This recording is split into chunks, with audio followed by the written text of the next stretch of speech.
Tina Beaird is the owner of Tamarack Genealogy. She's a genealogist and a local history librarian at a mid-sized Chicagoland public library, so she's local. She holds a Master's of Library and Information Science degree with a specialization in archives and preservation from Dominican University in River Forest, Illinois. Tina lectures nationally on topics including genealogical methodology, military records, Scottish research, and photo and archival preservation. And in fact, she was just telling me before we started that she was where were you again? Minnesota? Montana? I was in Montana. I was in Bozeman, Montana this weekend. Yep, doing 4 presentations up there. So she is well-traveled. Let's see, she has assisted researchers for over 20 years and occasionally still finds time to conduct her own family history research, which she's been doing for 30 years. She is the first vice president of the Illinois State Genealogical Society and board director for the Oswego Land Heritage Association. And she volunteers in the spare time that she seems to have still after all of this with several Chicagoland historical and genealogical societies. So welcome, Tina. We are delighted to have you tonight.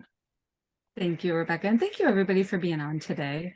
Rebecca's kind of right. I started the week in Seattle and Tacoma and ended the week in Bozeman. It was exciting for me because now I can officially say that I have hit all of the cities in Steve Miller's Rocking Me song, from Phoenix to Arizona, all the way to Tacoma, Philadelphia, Atlanta, LA. Got them all covered now. That tells you how old I am. If you don't know who Steve Miller is, I completely understand. I am going to talk to you today about how to trace your house history. Now, while this is Illinois heavy and Lake County specific, I talk a lot about Lake County resources.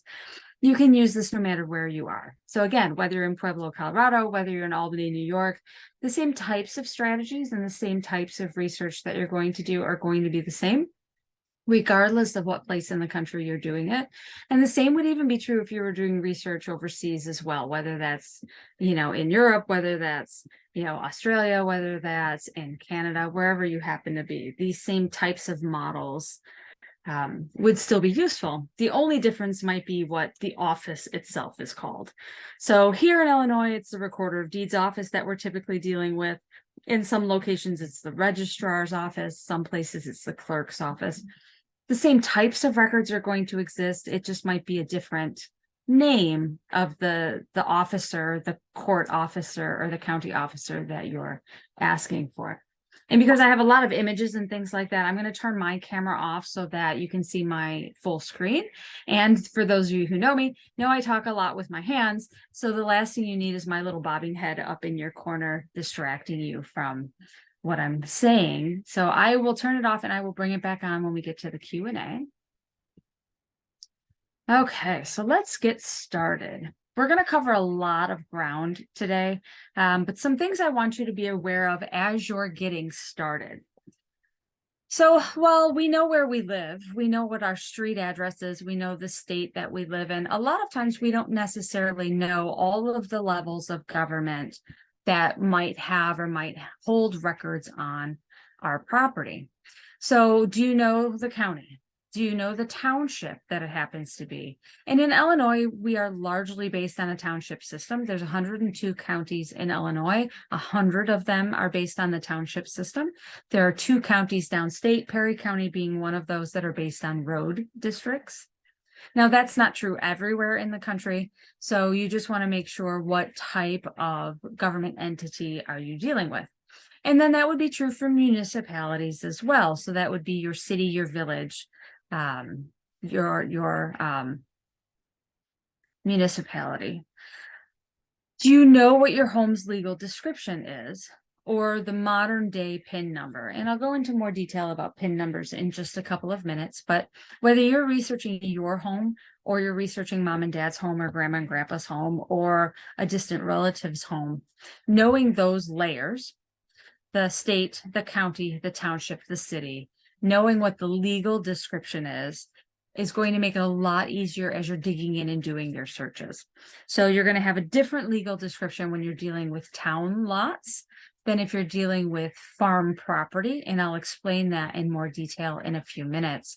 But if you know that already, you're already winning the battle, because trying to figure out legal descriptions can be a little challenging for properties or parcels that may have been subdivided or turned into smaller sellable lots and subdivided in other ways.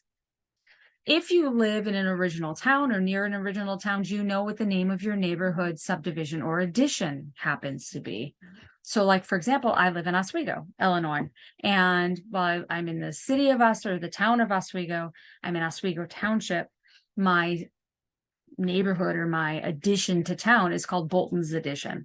So that helps me when I'm looking for property records and legal descriptions as well. So if you happen to know the name of the neighborhood or the name of the subdivision, that is also a useful bit of information as well. If you have an age of the home, or if your house has a particular architectural style, then that's also helpful as well. We kind of understand without visual prompts what the difference is between, say, a colonial or a bungalow, or a Victorian versus a Cape Cod. We kind of have those general notions in our head of what those types of houses look like, but not everybody might understand what an A-frame or an I-house is, or what an Italianate style is, some of those smaller, less familiar architectural styles, which is why the age of the home can come in handy. So if you're looking at old property records, or if you've got a newspaper clipping or something that says that the house is built in 1890, you know it's not going to be built in a four-square style or a split level or something a little more recent like a Cape Cod. Kind of helps you narrow down what the particular style might happen to be. So where are we going to go to look? First and foremost, anybody who's doing any type of property research is going to have to visit the Recorder of Deeds office. And again, that could be recorder, that could be registrar, that could be clerk, depending on the office and the agency that you're dealing with wherever you're doing your research. But other places you're going to visit as well are probably going to be places like the tax assessor's office, whether that's city tax assessor or whether that's the county tax assessor. The circuit clerk or the probate clerk, depending on if you're going to be looking for wills and probates related to property as well. I'm going to go into those in more detail.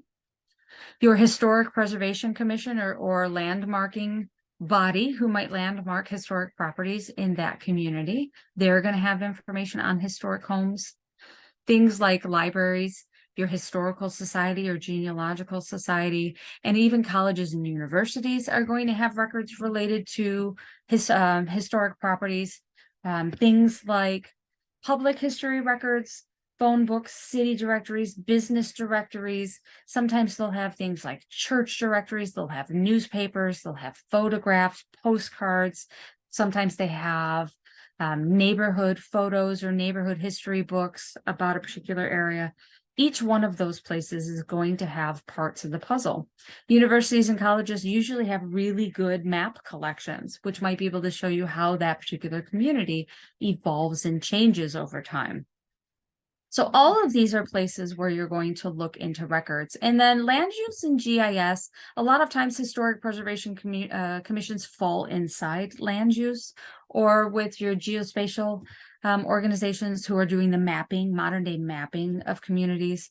But land use typically also has the original road and bridge books for communities, because they need those original logs and records to be able to map roads in the modern sense.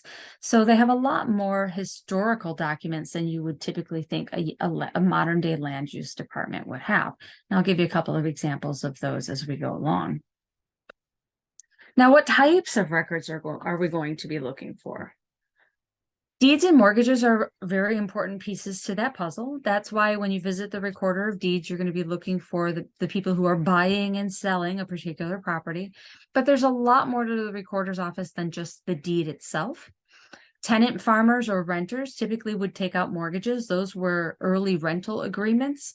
So in the modern day sense, we automatically think, oh, I buy a new house, I take out a mortgage. Historically, that wasn't the case. So mortgages mean something different when you're dealing with pre-1900, pre-1920 type records. I'll talk about that in a little bit. I mentioned briefly wills and probates.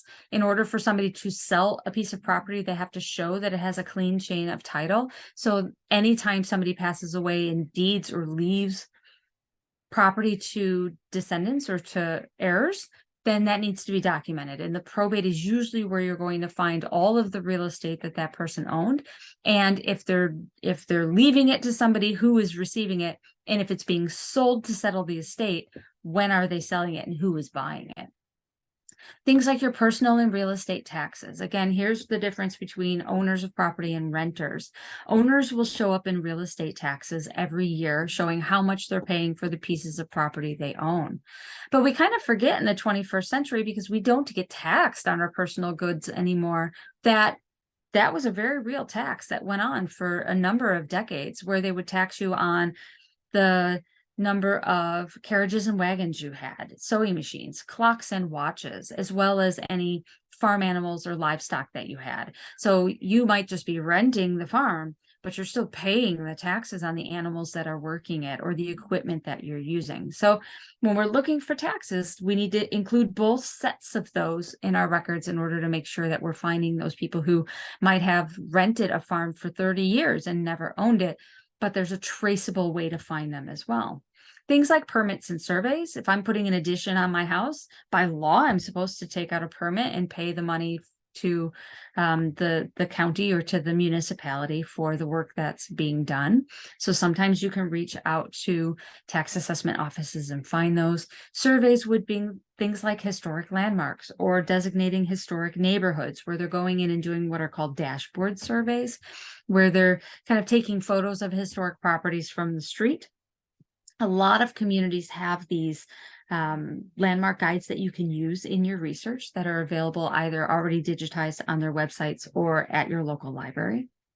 Newspapers are rife with information about properties, and I'll show you some examples of those. Everything from properties being bought and sold to being built to fires to even innocuous things like homecoming queen, and they're giving the home address, or an obituary, died at home, and gives you the address of where the couples were living. So newspapers have all kinds of information about property.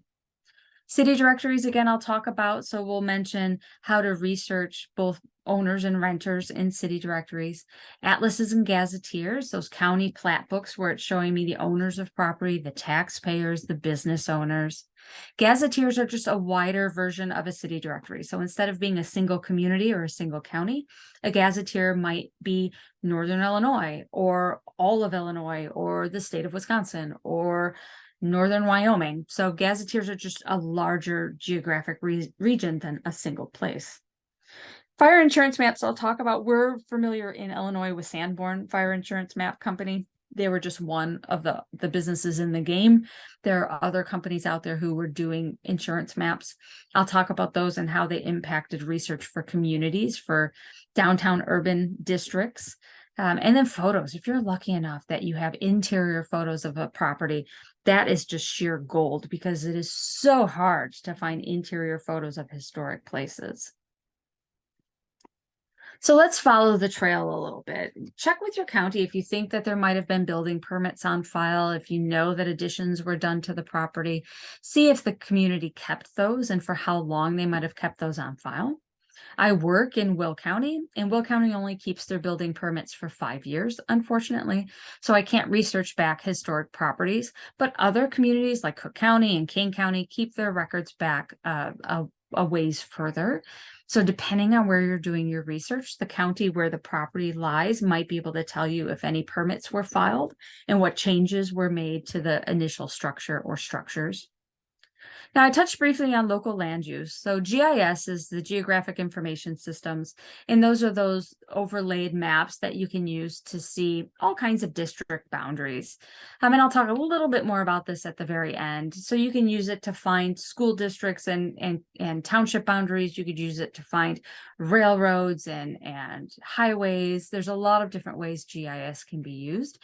And a lot of communities even have overlays for historic neighborhoods. I think one of the best examples that I could give would be Schaumburg Township, where they did a really nice job of creating historic properties overlay for their modern day GIS maps on their county website.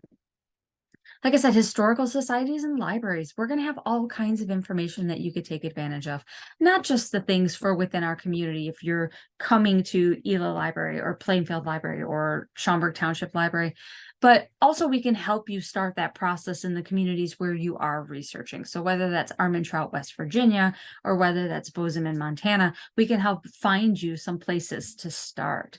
Some might even have, like Elgin, the Gail Borden Library in Elgin has a listing of all of the Sears houses that were created in the city of Elgin. So take advantage of the libraries and the historical societies where you're doing your research, as well as in your community, to see if they have any additional offers that they can give you, and some more ideas they could provide. Like I said, colleges and universities are a great way to look at their map collections and their archives. They're really public history institutions, as well as collecting information on the college itself.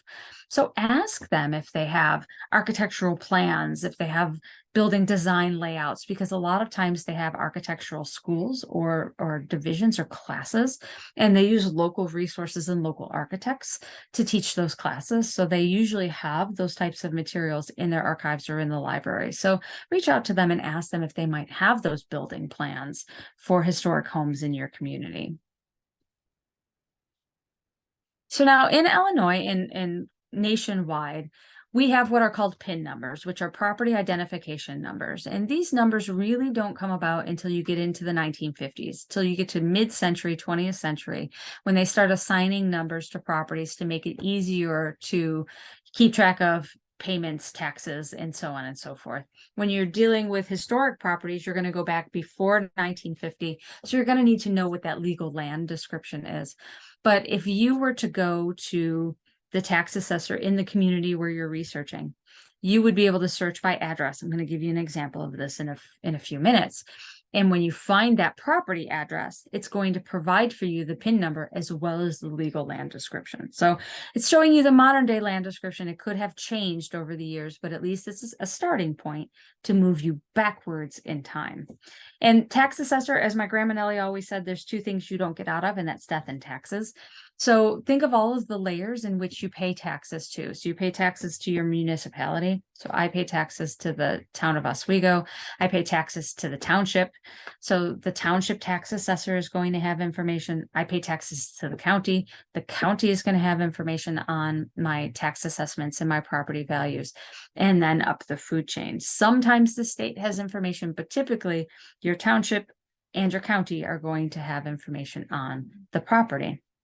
And I already mentioned land use. You really want to take advantage of any of those aerial maps or subdivision plats that they might have within their location to help you. So the recorder of deeds, like I said, deeds are what we typically think of. I'm buying or I'm selling a piece of property, but there's lots of other ways that people are going to be represented in these collections. So that could be through affidavits, liens, or assignments. Let's say dad passes away and leaves his property to 3 of his grown children. When that property is being sold, all 3 of them have to agree to sell it, which means that there needs to be affidavits from all of them saying, yes, I give up my third of the property in order for the property to be sold. So sometimes you can find these petty disagreements between family in the records when 2 are willing to sell and the third one's not. I'll get into that in more detail when I talk about court records. Liens against the property. If somebody owes to, let's say, a roofing company or to a builder that they never finished paying off, they could put a lien against the property saying that it cannot be sold until this debt is paid. So you would find those kinds of things in their assignments as well.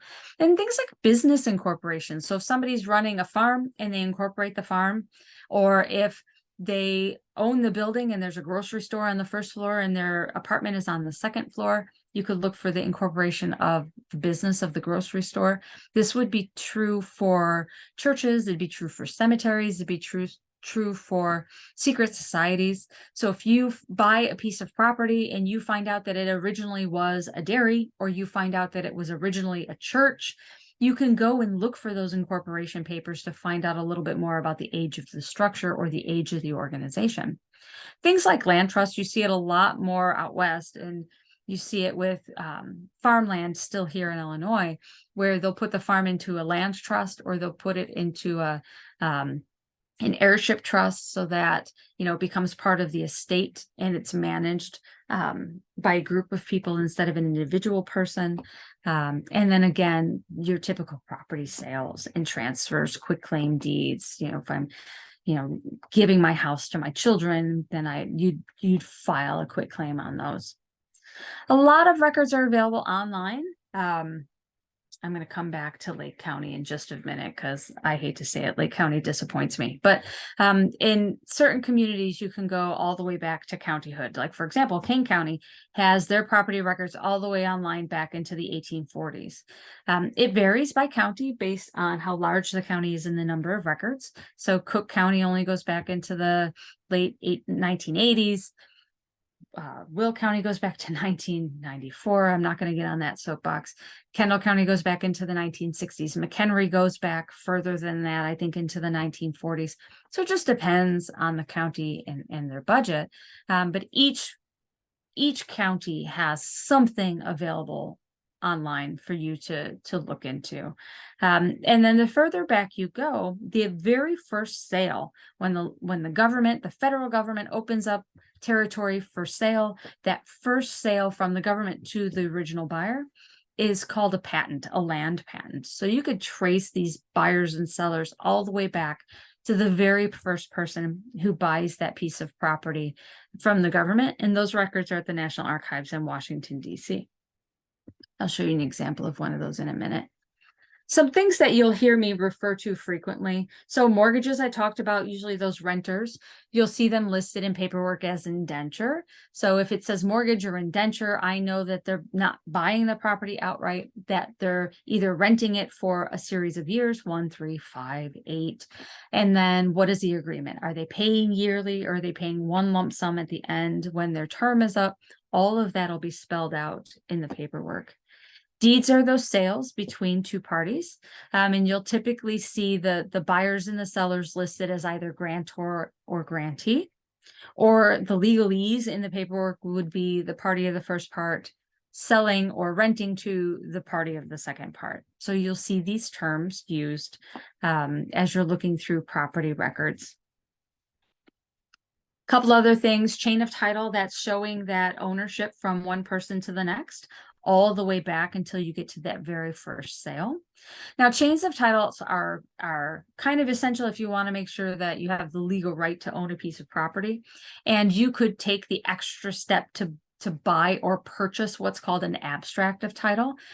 Some people have these, they've been done on their property over the years, but they are not mandatory to be done. So if you're lucky enough that you have an abstract of title or somebody throughout the history of the ownership of that particular property has them, then they're wonderful. They're usually done by title companies, by the person who's buying, so that they know that they legitimately have the right to purchase it.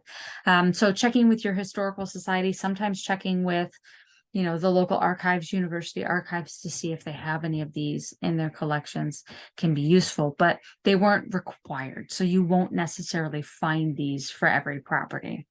And then, like I said, that legal land description is basically telling where the property is. So whether that's by section, township, range, or whether that's by lot, block, and house number in a neighborhood, it's going to give you the exact boundaries and any existing easements or changes to the property. If the city comes along and buys 5 feet of property to widen the road and increase the easement, all of that would be documented by doing a chain of title or by researching the history of the property. And then the legal description would change, because it wouldn't be that extra 5 or 10 feet anymore. It would be different and it would get rewritten, which is why land descriptions can change pretty frequently.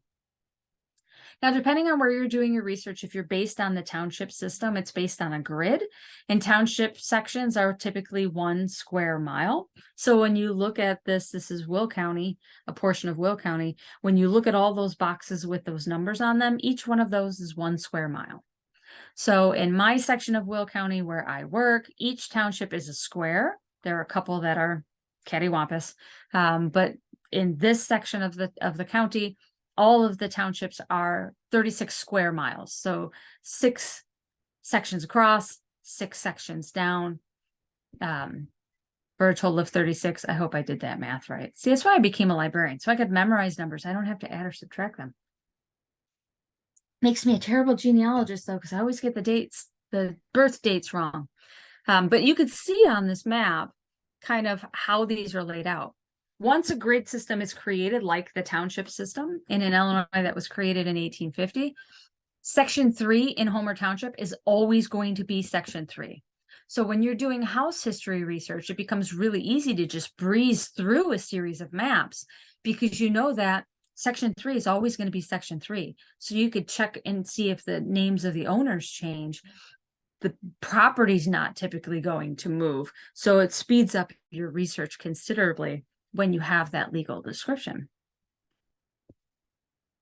So here's an example of a mortgage, actually. So this indenture, this is a couple, Irwin and Jeanette Wright, are buying property from George Monroe and his wife, Ruth, and they're buying it in the city of Joliet in what is called Ridgewood, which still exists. It's now been absorbed by Joliet. It's no longer a tiny community outside, but it gives me the legal land description, and it tells me that they've purchased lot 104 in George Monroe's addition to Ridgewood, which is a subdivision. It's outside of the city of Joliet in the southwest quarter and the northeast quarter. It straddles that boundary in sections 11 and in township 35, which is Joliet, in range 10, which is the dividing line for the state. But if I go back one slide, I can see where Joliet is, and I would be able to see where it's kind of faint. You can't really see it, but I'd be able to see where section 11 in Joliet Township is, which is kind of in the center, right by where the railroad tracks cut through, just north of where it says Joliet. But I would be able to see that on a map and then flip through maps and look at section 11 going forward to see who the owners of the property are. So some places to go and look. So like I said, I apologize, Lake County disappoints me because while every other county in the state makes records accessible for free, you could search the index, there's no charge to you. Lake County charges a fee even to get to the index. And pardon me if I say that I feel that is incorrigible or, incorrigible. So any of you doing research in Lake County, I would encourage you to send a nice little note that says, by the way, these are public records and these should be accessible, but for free. It's kind of unfair that they are charging people for access to their own property information. But I give you other examples as well. So Cook County, you can do a search, Kane County, DuPage County. All of these have records where you can kind of play around with it and get a feel for the types of information that would be available. And like I said, if you're doing research in other parts of the country, same thing, you would reach out to that deed office, whether it's recorder, registrar, or clerk, and you should have access to something very similar.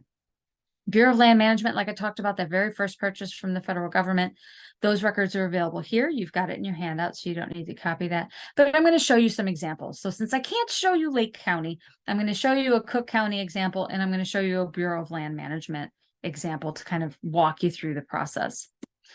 So I grew up in the city of Chicago. I am Southside born and raised.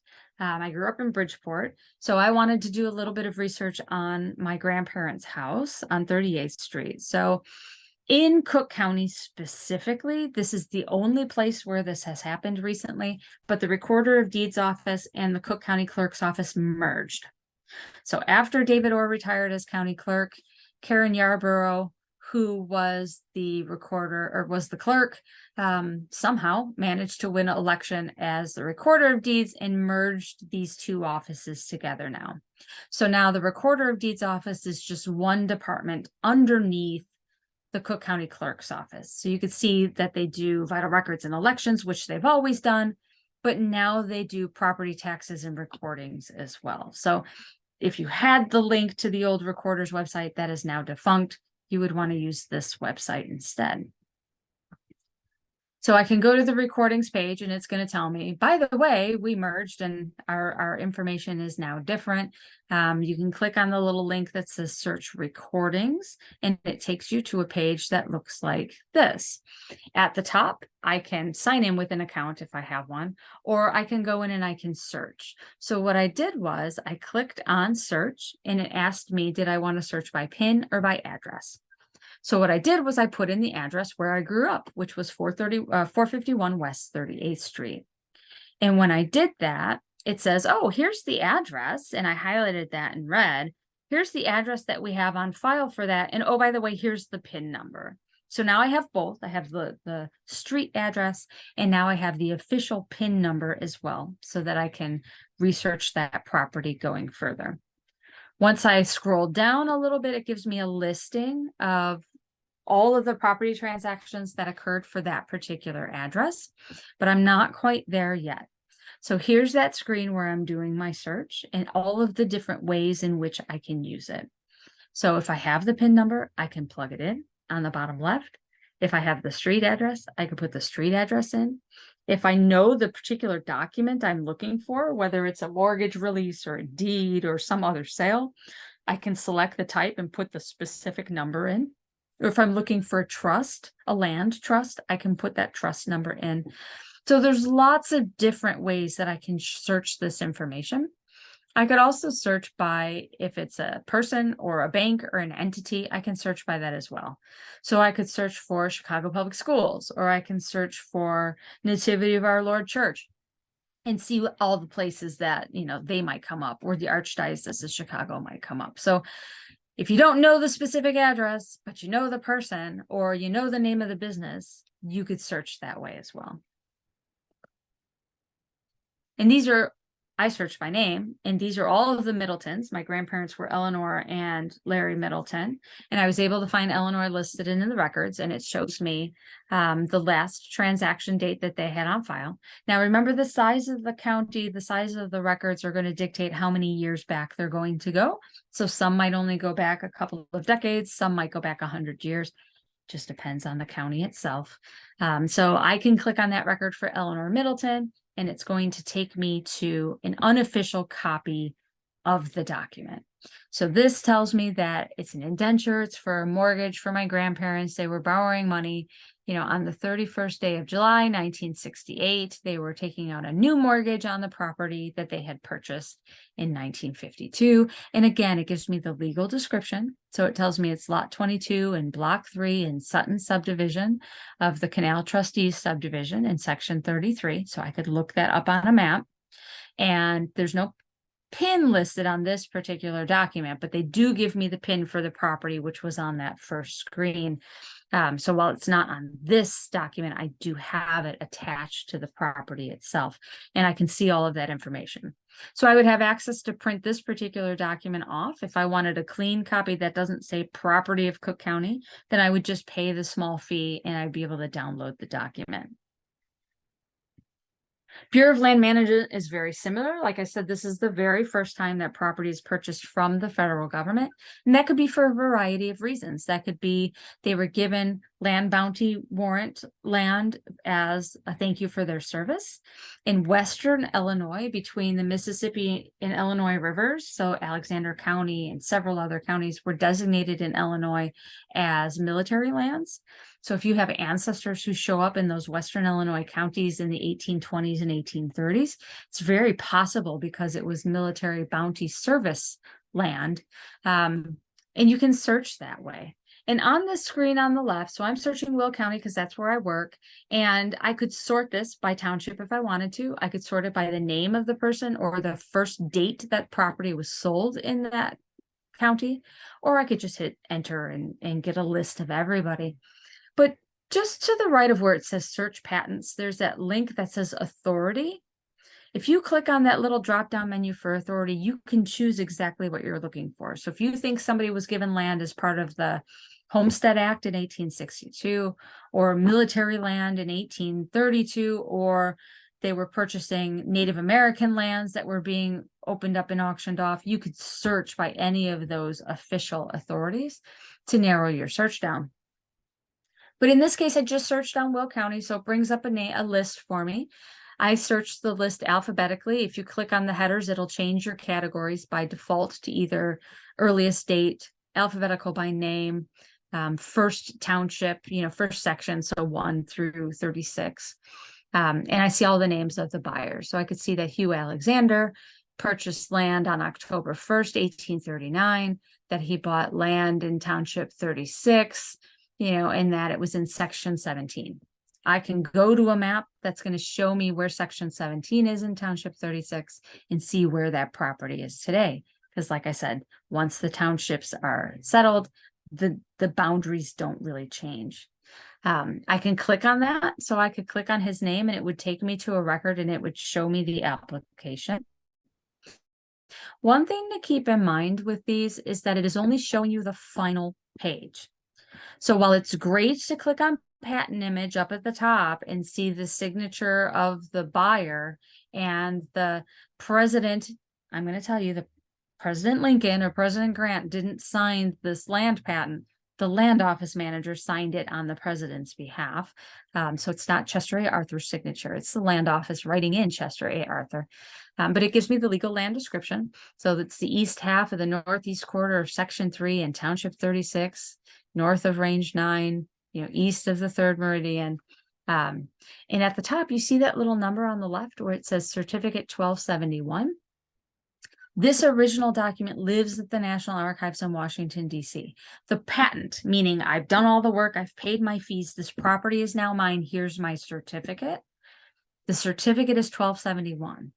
That is not necessarily the application number, because there are plenty of people who apply to receive land who never actually receive it. Either they don't become U.S. citizens under the Homestead Act, or they raised arms against the United States during the Civil War for the Confederacy, which made them ineligible. This is just the final page of the application. You want to write to the National Archives to get the entire packet. And that could be anywhere from 6 pages to 30 pages. Just depends on the type of land application they were filling out. So just keep in mind, this is just the very last page. But it's a start and it's available for free through the Bureau of Land Management. So now let's talk about that land has been purchased by the federal government. It now belongs to Bob Green. Bob Green decides to hold on to it for 2 decades and then decides to sell it and move into town.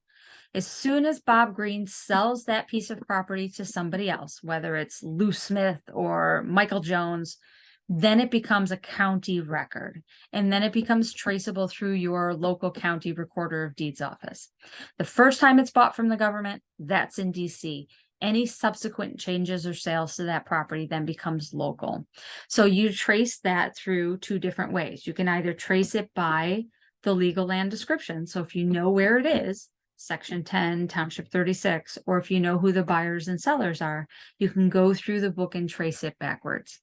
So in almost all counties, except for Will County, they managed to keep books by section as well as by name, by buyer and seller. Will County only has the buyer and seller book. So I can't just pull the book for Wheatland Township and look for Section 2. I have to go through each buyer and seller and trace the property backwards. The rest of the counties, I can go and pull the book for Bristol Township and take a look at all of the sections to see who sold chronologically. If you're doing Will County research, let me know. I will definitely help you. But you would trace it. Smith bought it from Jones. Jones buys it from Marshall. Marshall buys it from Clark. And you're working back and forth through these books. And here's an example of what one looks like. It gives me who the buyer is, what type of record it is. WD is warranty deed. QCD is quitclaim deed. You could see just deed is written down for one of them. The date that it was changing hands. 1939, 1940, 1932, and then the book and page volume. And they're stacked. So you see at the very top of the page that this is on page 833 in book 110, on page 852 in book 382, and on page 812 of book 442. So they stack those up, page and then volume. Now, in some counties, the very earliest volumes are A through Z. So be aware you're not just starting with number 1. You might have to start with A and work your way forward until you get to book 4. Ask whichever county you're researching what their process was.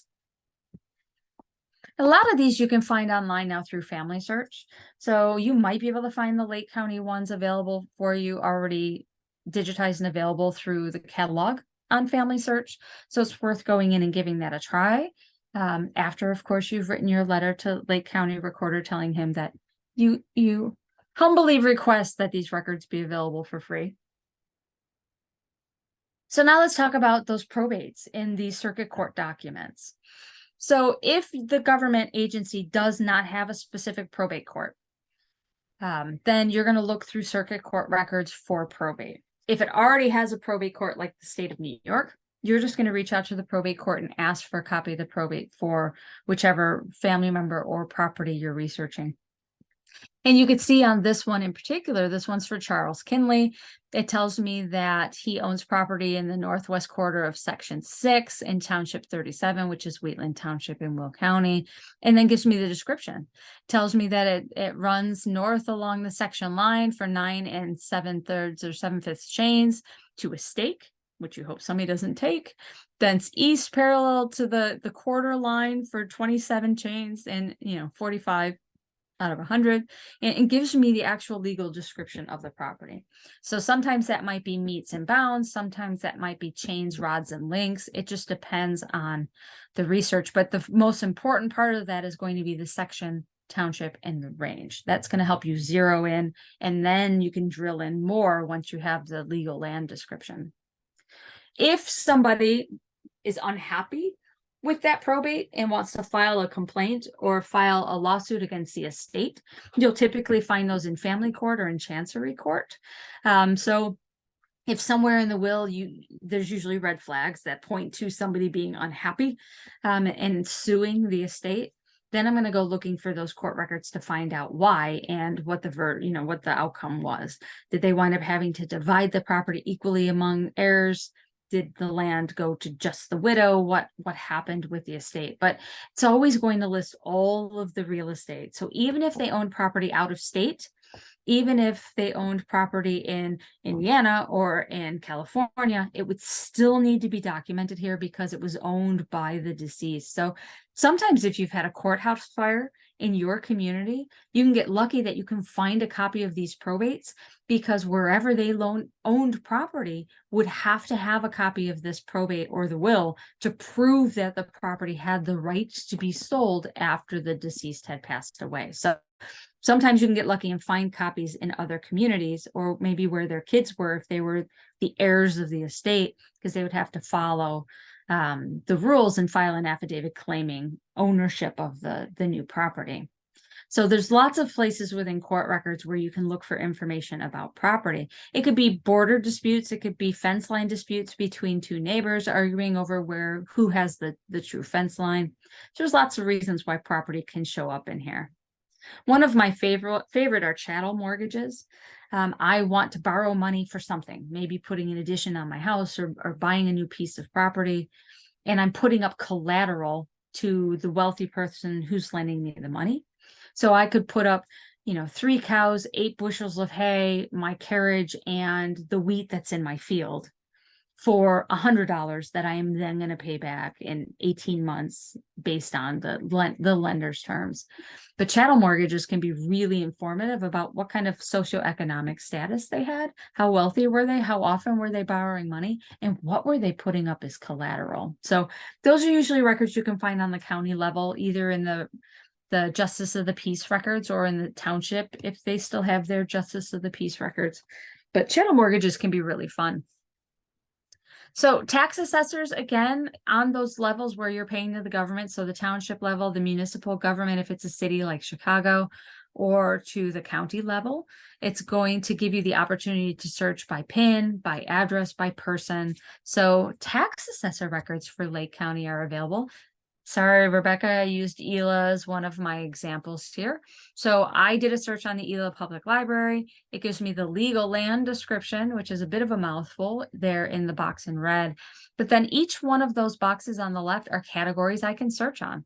So I can click on the map, which I'm going to show you next. That shows me right where the property is. I can click on the owners, and it's going to tell me that it's owned by the library, the ELA Public Library District. I can look and see what the tax rates were. There's a variety of different things there. Now, they don't have a lot of property transfer history because, they're not going to sell their building anytime soon, but sometimes for historic properties, these bottom categories could be pretty useful to you. Oh, I thought I put the map in there. I apologize of the Ela Library. This one, for example, is Cook County. This is the house I grew up in. So here's 451 West 38th Street. At the time that they did their drive-by, you could see they did it a couple different times. It was between buyers. So once it was boarded up, another time it wasn't. But it tells me, again, the legal land description, the PIN, the age of the home, who the last several buyers of the property was, what's the assessed value, how much is it worth, how much has it sold for over the last few years? And you can kind of see all of that on the bottom left-hand corner. Each community is slightly different. Will County did theirs as aerials, where they took aerial photos of property versus street view photos of property. Just depends on where you're doing your research. And then I said earlier about how there were real estate taxes and personal property taxes. This is an example from Will County. These records are at the Governor State University as part of Carly, which is the Consortium of Academic and Research Libraries. Carly's database, they have about 15 years worth of Monee Township tax records. And you can see it lists who the renters are or the owners and what they're getting taxed on. So horses, cattle, sheep, hogs. If you followed it across, it would be wagons and carriages, sewing machines. It would be clocks and watches. And then there's a category towards the middle there on dogs. So you were taxed if you had a dog. And then my favorite thing in these records, the very last category was what school district your child attended. So if I'm doing school research, now I know exactly what school they went to. I don't have to search for it. But these records, personal property was paid by everybody, whether you were the owner of the farm or not. So you could find a lot of renters showing up in these records as paying their personal property on the things in the house or on the farm versus the real estate tax for the property itself. So let's talk for just a minute on land use and historic preservation commissions, because they can be quite useful when you're tracing a property of any historic value, because they might have already have done a dashboard survey. Somebody might have already have landmarked that piece of property for an individual landmark status or for a neighborhood landmark status. So it doesn't hurt to reach out to your local historic preservation commission and ask them, has anybody already done a chain of title property search on this house? Because like in Plainfield, where I work, we have one gentleman who's the president of the Preservation Commission who has done a chain of title search on every property in the downtown historic district. So I just have to pick up the phone and say, Mike, can I have a copy of the title search for 410 Commercial Street? And he's going to say, yeah, sure, I'll bring it over. So sometimes that agency might have already have done this for you. They've done that homework. If it's a national landmark, those are available online through the National Park Service. So you have access through Historic Land Trust, copies of the national landmark nominations. So reach out or do a Google search, see if they're out there.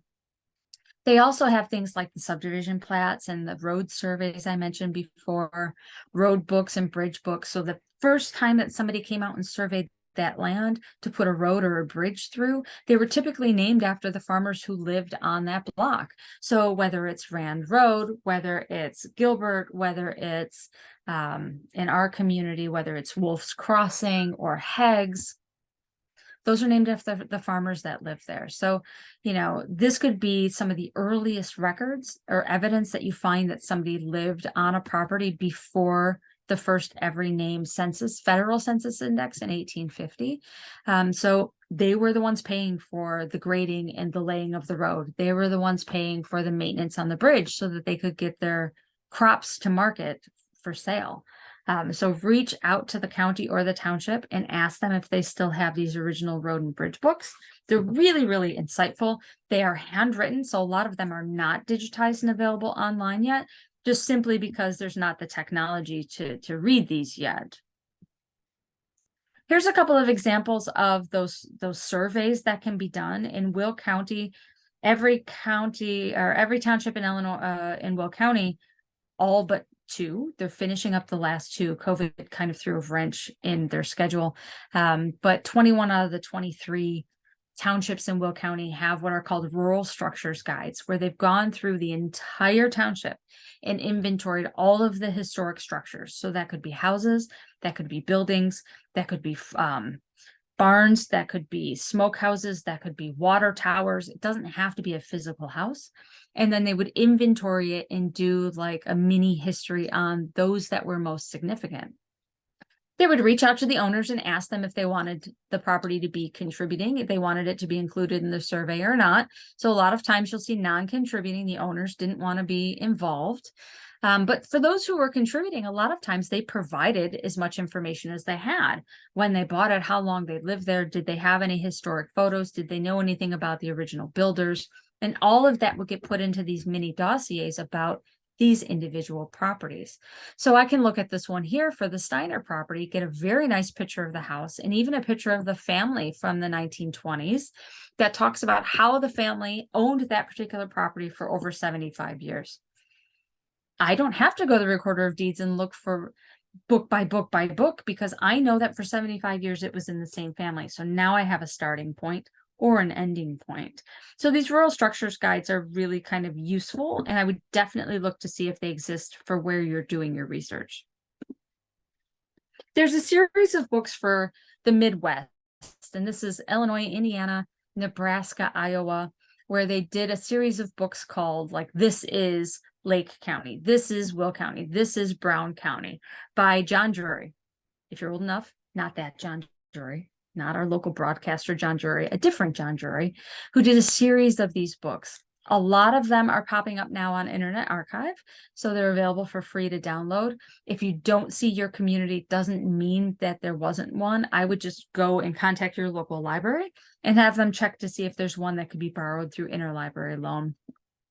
No information. What you see is what you get. They're done by rural mail route address, but it's telling me that, you know, Elmer Bormett, who owned a farm in Mokina in 1955 when this edition was done, owned 105 acres on Route 1, and here's a copy of his farm.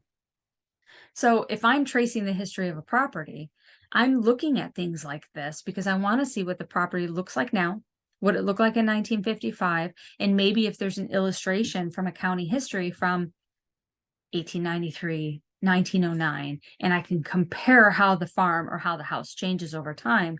Even though there's no history here, it gives me a snapshot in time of what it looked like. That's where the historical societies and libraries come in, because they're going to have those newspaper clippings. They're going to have those county atlases. They're going to have those street or neighborhood files, those city directories. So you're going to reach out to them and ask them, do you have anything on this street? Do you have anything on this neighborhood? Do you have anything on this family? And you're going to slowly work through all of these resources to see if there's enough information to build a nice, robust history of that particular property. So universities and colleges are going to be the same. So you're going to be looking again for those phone books, those business files. You're going to be asking them about their map collections. You're going to be seeing if there's any community histories that have been written. Are there any photos that have been donated? So it could be somebody graduates from Aurora College and there's a picture of them standing in front of their house and the family donates that photo to the college archives. And now I have a picture of the graduate as well as a really nice picture of that house too, with probably an address to go along with it. So there's lots of reasons why you want to reach out to your historical society and your college. One of those are these gorgeous maps like what you see here. This is only a tiny snippet from the city of Joliet, what are called bird's eye maps. And there's a huge collection of them available through Library of Congress. If you do a search on bird's eye maps, you'll come up with, there's like big map blog, there's bird'seyemaps.com. Like there's lots of websites where they have these late 1800s, late 19th century aerial maps, like hand-drawn bird's eye maps of communities. So the possibility is that there might be one where you're doing your research and you can see that these are drawn really well to scale. It gives me a very nice example of what the houses look like on those blocks. Newspapers, though, so many newspapers are being digitized and made available online now that it's remarkable what kind of access we have. Here's one of the times where ELA absolutely shines, and I have to thank Rebecca and her predecessor, Carol, for this, that ELA Public Library has so many newspaper collections available to you with your ELA library card. Not to mention on their genealogy page, they give you a really nice inventory of all of the local genealogical societies and research centers. So if I wanted to look for those bird's eye maps or those city directories, or I wanted to look for those newspapers, I can do it right through ELA's page. I mean, fantastic. I mean, what a wonderful resource that you have at your disposal. But you're using these newspapers to look for foreclosures, late property tax payments, additions, even if they paint the house, even if they plant bushes out front, all of that kind of stuff winds up in the newspapers. So I'm looking for those types of things. I'm looking for those tenant farmers who are moving between farms. I'm looking for those society announcements, bouncing baby boys born at the house and giving me the address, things like obituaries where they're telling me that the person's waked from the house. So all of these are going to have addresses associated with them. Here's a couple of examples. So I talked about tenant farmers. Tenant farmers could only move in the winter because you weren't going to move after you've planted your crops, and you were not going to move before you harvested them, which left a narrow window in the winter. And if I'm a tenant farmer, I can't move to my new farm until the person who's there now vacates for the next farm. So typically everybody would move the exact same day, whether that's February 1st or March 1st. Most people would typically move on the same day because then everybody's house is open and everybody can move. And here's just a small example. This is in Plainfield, and you can look at this list and it's a little maddening. So Edward Levan is moving to the Spangler house. Jay Russell is moving to the Earl Norton house. J.E. Bressler is moving to the Olin Keene house. Frank Gilbert is moving to the Heron house. Fred Yankee is moving to the Needham house. And you get the idea. Everybody's ping-ponging around the community all at the same time. So if you can find these for your community, if it's a weekly paper, start the first of the month in February, the first of the month in March. If it's a daily paper, again, start that first weekend, that first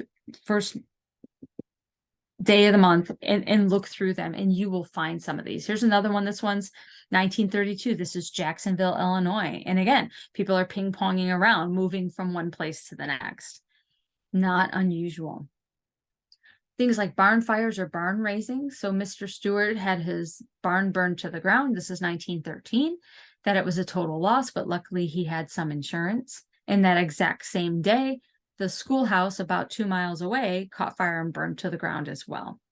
So these are the types of things you're going to find listed in your local paper. And even in your community and nearby. Antioch newspapers are digitized for over 80 years worth of papers available through Internet Archive. And I can see, the opening of the Antioch Dairy. This is 1940, and it's telling me a little bit of history on the property. 1999, I'm looking at home sales and the values and the addresses of the homes that are being sold in Antioch in 1999. So this isn't always just historic. There's some pretty modern stuff that are going to show up in there as well. Again, here's, a birthday for Sharon Conway at 513 South Prindle, right? So again, it's giving me the exact addresses of those celebrating their birthdays. Charles Minor, 421 South Gibbons, is having a private showing of his paintings. So anything that's going to provide me an address, I'm going to search on in the newspaper.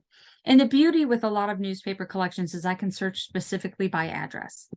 So I can go into newspapers.com and search for 451 West 38th Street. I don't have to search for Nellie Middleton. I can search on the address itself.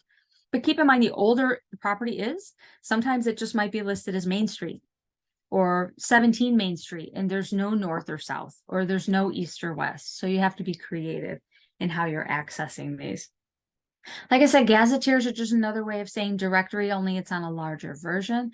But atlas and plat books are going to be really vital to your research because, like I said, the property's not going to move unless they physically pick up the house and move it. That section township range is going to remain the same. So going through these atlases can help you speedily look through decades worth of property books, maps to see who's there and who's not. Here's a couple for Ela. The one on the right is 1861. The one on the left is 1885. Again, sections aren't going to change. So we can look at this and see that section 10 right by Lake Zurich is still in the exact same spot, but I can see that the owners may have changed. And I apologize, this one's a little blurry, but both of these maps are available for free through the Library of Congress. So if you go to loc.gov and click on their maps and search for Lake County, you're going to find a lot of different resources available. But you can kind of see how roads get added, how things change, how people are accessing different portions of Ela Township change in that 20 years between the 1860s and 1885.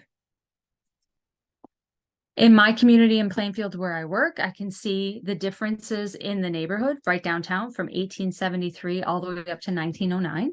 So I can see additions and how properties are getting subdivided into smaller and smaller plots, just by looking through the atlases, just by looking through the plat atlases.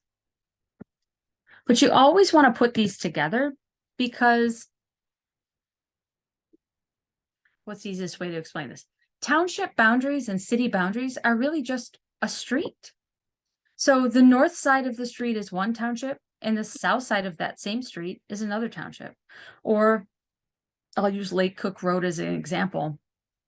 The north side of Lake Cook Road is Lake County. The south side of Lake Cook Road is Cook County. So that's your boundary.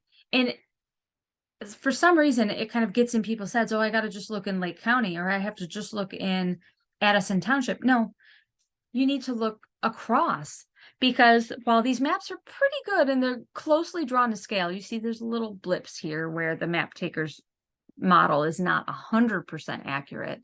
But you want to see, did they own property on both sides of that road? It was just a road. It's not like they couldn't buy property across the street because it was a different county. So you always want to make sure you're putting these plats together, print them out, lay them down next to each other, and see whether or not they own property on either side of the line. And that's true for township boundaries. That's true for county boundaries. That's true for state boundaries. Very easily own property across the state line. Sometimes you'll get great illustrations of properties and people. So this one for the Stanwyck farm, the residence of Simeon Russell near Volo, it's showing me an exact representation in 1885 of what that house and the barn and the farm look like, down to the shape and size of the trees and the weather vane on the top of the barn. By the 1900s, they've moved into photographs, so I can see photographs of prominent residents, prominent properties, and prominent business owners as well. I know this is a hot mess when you look at it. This is a Rand McNally road map. This one's from 1922, but it's showing me, it's hard to see, but the yellow lines are the township lines. The green lines are the county lines. So I've got DuPage, Kane, Kendall, and Will. That's the green lines are the county lines. And then the red lines are the road lines. And the major road lines. So that would be Route 34 and things like that. But what's fun about this particular map is it tells me where the rural post offices are as well. So I can see where, all of the Hodom post office and the Oswego post office and the Tamarack post offices are. So road maps are an important part of that. Here's another one. So look at your communities up in the upper top corner. You could see exactly how far it is. If I want to get from Half Day Road, if I want to get from Lake Zurich to Barrington, it's going to tell me exactly how many miles apart that is. And this particular map is from the 1920s as well. I think it's 1926. Here's another example of some of those gazetteers. This one's on the right is showing me the communities. This one is for Wisconsin, Taycheedah, Wisconsin, which is where my family is from.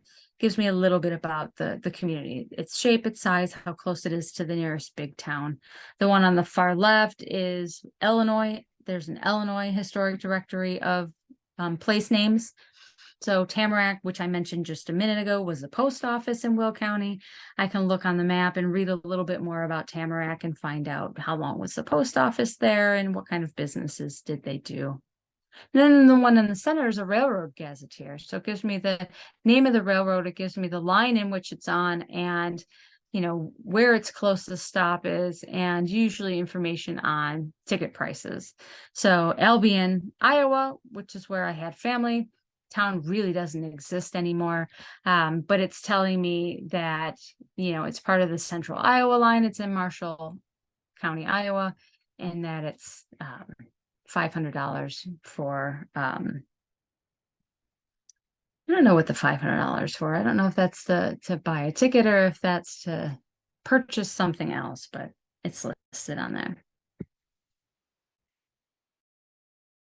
I mentioned city and telephone directories a couple of times already, just the importance of being able to search what are called crisscross directories by address, by name, or by phone number. So I can go in and look up 37 Hawthorne. I can go in and I can look up 451 West 38th Street and see every person or business that lives there. I can also track people by occupations. I can track things like social groups, odd fellows, Masonic lodges, schools, religious institutions. All of them are going to have addresses listed in the city directory or the phone book. They'll renumber, or sometimes they'll rename city streets like Chicago did in 1909 and 1912. Some really good guides to find out more about those changes are chicagoancestors.org, which is sponsored by the Newberry Library. So they have inventories of street name changes. I grew up on 38th Street, right at the corner of 38th and Normal. Normal was originally called Butler before the city renamed it to Normal in 1912. So things like Crawford being renamed to Pulaski.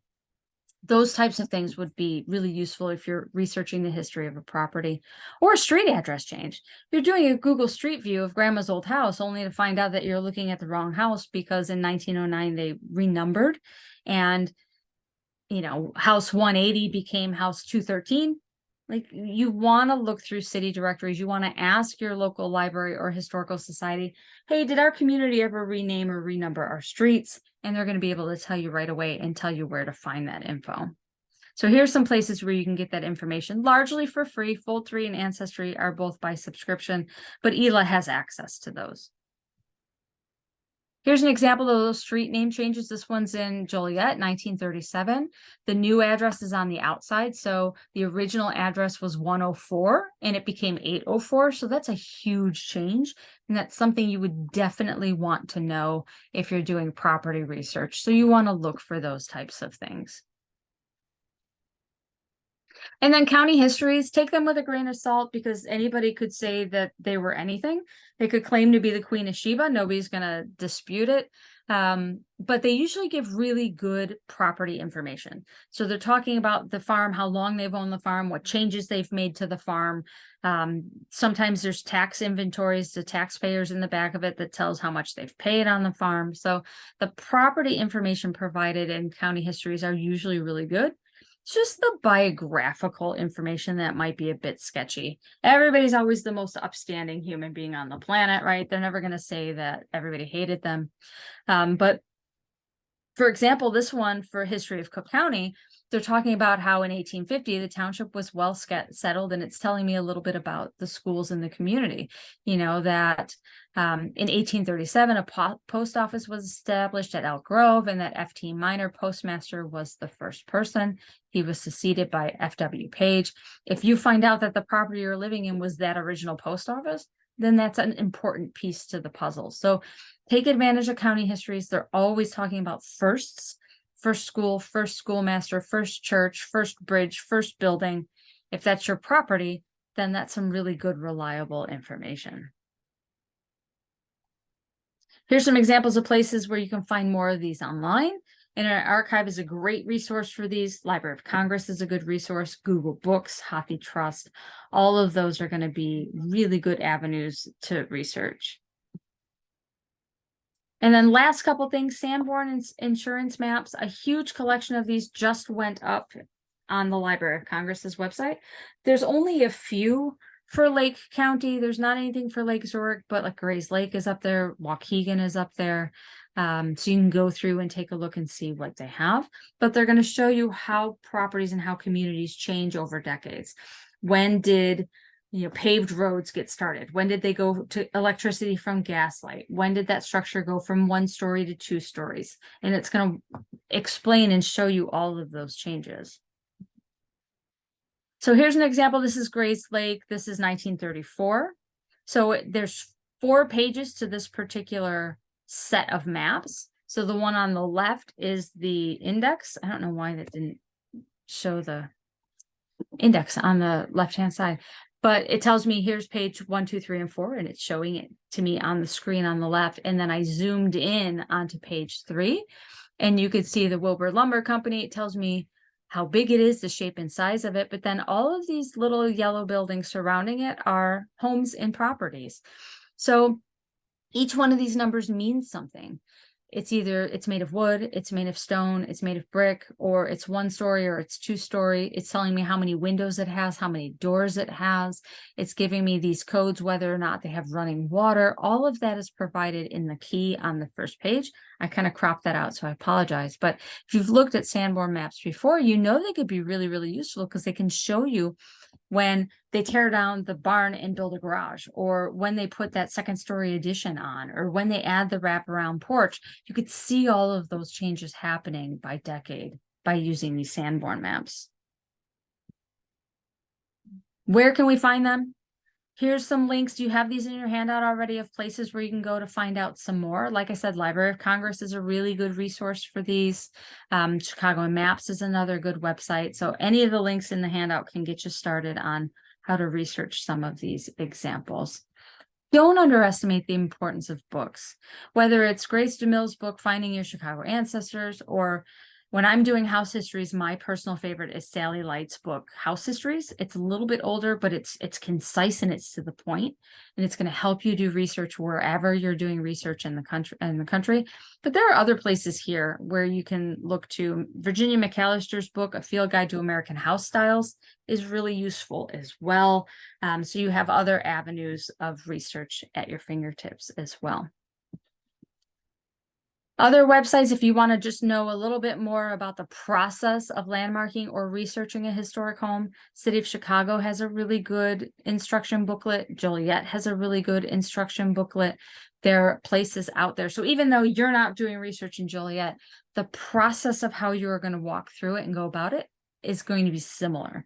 So looking through some of those guides can be helpful in narrowing down who you're going to ask for information. So I'm going to turn my camera back on. I'm going to apologize for being a couple minutes, 10 minutes over, but I'm happy to answer any questions that you might have for me. I know that was a lot that I threw at you in a very short time. Thank you, Tina. This was wonderful. And I just want to let everyone know that this presentation has been recorded, and I will upload that in the next couple of days and share it. So even though we covered a lot of ground, you can revisit the presentation and kind of go back to some of those details if you need to. So please go ahead and put your questions in the chat or the Q&A. I already have some great ones lined up for Tina. But first, I did want to mention, first of all, thank you, Tina, for your nice compliment about our genealogy page.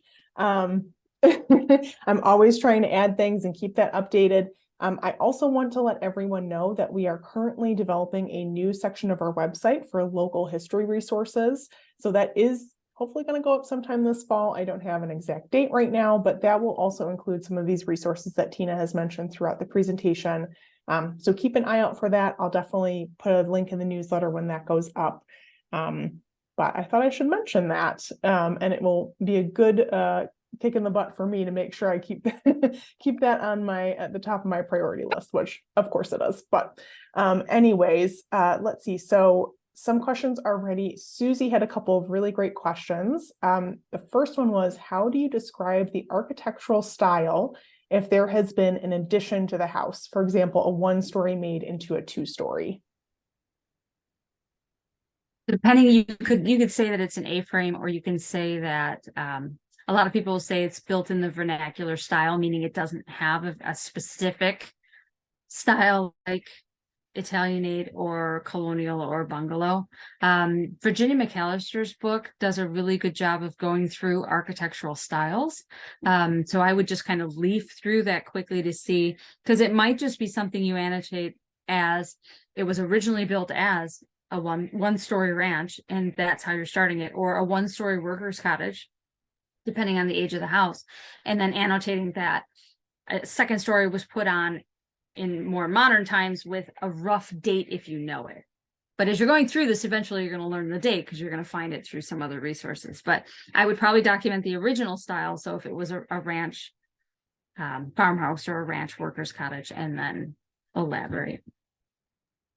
Great. Another question from Susie. When you are doing a chain of title for a house built, for example, in 1920, but the records aren't online until the 1960s, what will that show? So I'm going to go back as far as I can digitally. So I'm going to go and look at every record, either by PIN or by legal address, back to that last date. That last date is going to give me who the current owner is.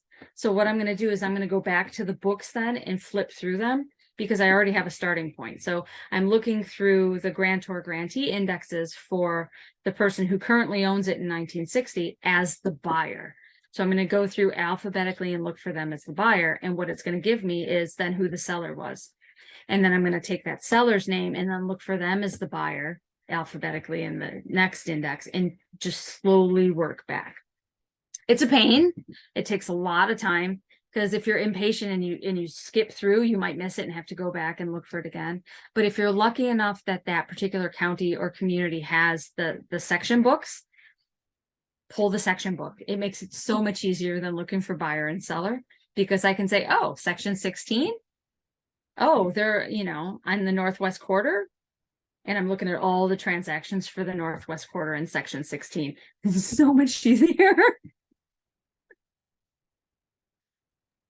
But hopefully that answers your question. All right, let's see. Debbie has asked, are all townships numbered the same, starting from right to left, for example, 1 through 6, and then on down in every state? Typically, but not always, because we take for granted the fact that ours are square. But when you're looking at other states, like if you're looking at Wisconsin, you have a township that runs like this at an angle, and it's like 2, 1, 3, 3, 3, 4, and it's in all, like the numbers of townships are all crazy. So the size and shape is definitely going to vary, but typically they would start in zigzag. But I would just pull up a map and check. And then once I figure out what their structure is, then I know that that's going to stay the same. They're not going to change it. So it could be, typically it's right to left, but not always right to left. But it usually just takes one map to find out how they do it, and then know that that's not going to change. Great. Let's see. Christine asks, what is the most definitive source for interior details? So for example, door hinges, baseboard height, etc. That's a really good question. It is really complicated. So it depends on whether or not the house was individually built or whether the house was built on an architectural design plan. So probably what I would do is, if you go into Internet Archive, they have collections. So one of the collections that they have is for advertising catalogs. And in those in that catalog, and it's huge, it's like 1,300 catalogs, but it's things like Marshall Field's, Montgomery Ward's, JCPenney's, but then it's also things like all of those kit companies. So it's going to be things like Sears Kit Homes and all of the other types of kit homes that are out there. So if you know that yours is built on a particular style, I can look for that to see if there's a guide or a catalog for that.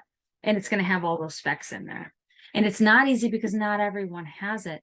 But then there are some communities where they've done like dossiers on every property. So LaGrange is kind of like the pinnacle of amazing when it comes to house history. They've done a folder for every single property within the boundaries of LaGrange. And sometimes there's architectural plans, sometimes there's photographs, sometimes there's, hand-drawn illustrations, but everyone is different because it's all based on what people have contributed. So that's the downside. Interiors can be very, very difficult, but if I'm looking for like a national place to start, then I would probably start with the catalog collection at Internet Archive. All right, let's see. Susie asks, my uncle was a contractor. Would I be able to search for the homes that he built in Fort Collins? Potentially, but not in like the government way that you would be thinking of. And I have family in Fort Collins. One of my ancestors moved out there and died.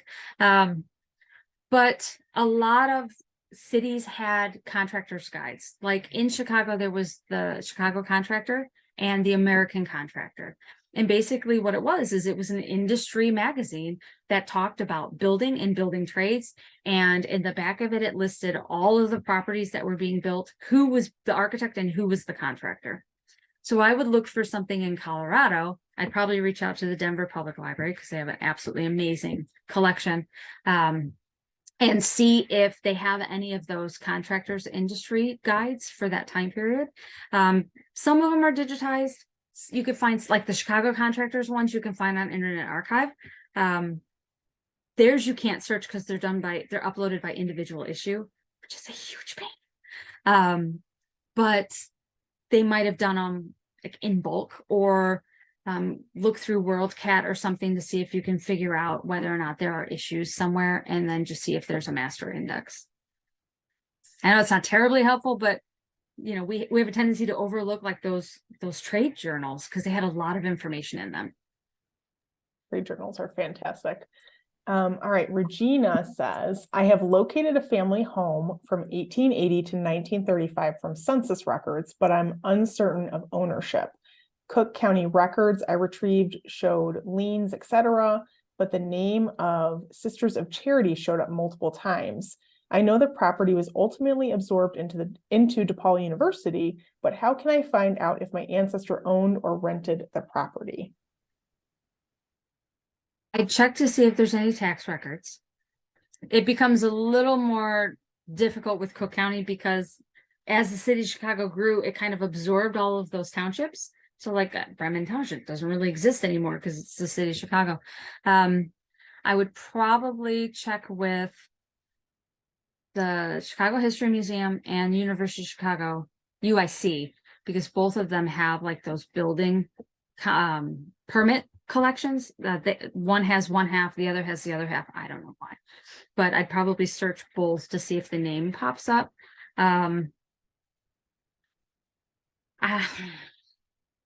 Research in Cook County is incredibly difficult.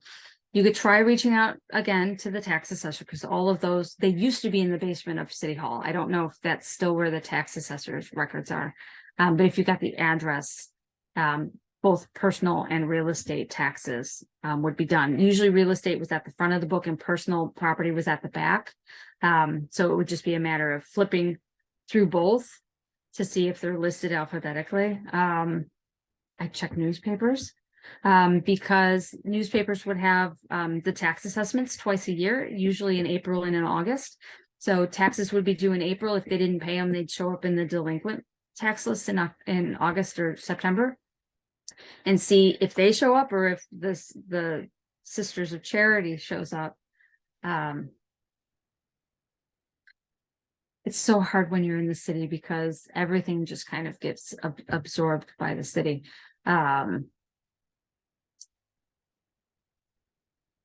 Check out Grace's book from the library on doing Chicago ancestor research and see if she gives any tips for property research as well. That would be, or contact the Newberry and ask her. Send Grace a message at the Newberry and say, hey, Tina says that you'll help me. Hopefully she'll forgive me. I think so. All right, does anyone have any more questions for Tina tonight? Once again, this program's recorded. The handout was in the email reminder that I sent today, and I will send it out again at the end of the program. So you have that. There's lots of great resources on there. Oh, thank you. Getting some kind words. I also want to mention just one of my personal favorites of the resources that Tina mentioned. I love Sanborn maps and plat maps, but I really love those bird's eye view maps because they do give you such a sense of what the community looks like. So even beyond the particular property you're looking at, you know, where the church was, where the local school was, you know, how far the buildings were spaced apart. And it's just such like a beautiful piece of artwork, to be honest. And yeah. I've used them before in my own research, and I feel like it just gives you a much better sense. You know, when you don't have photographs, it's essentially a photograph of the community. Yeah, I was hoping I had one like within arm's reach. As you Yeah. can see, I got a lot of maps on my wall, but that's not one of them. All right. Well, thank you everyone for attending tonight. I hope to see you at a future program. Thank you so much, Tina, for sharing so generously tonight. We have all learned a lot about researching house history. Fantastic. Thank you, Rebecca. Thank you, everybody. Have a wonderful night. My email address is on there. Please feel free to reach out, or I'm sure Rebecca could help guide you as well. So Yes, have a great happy to do night so. and happy hunting. Yes. Have a good night, everyone. Bye-bye.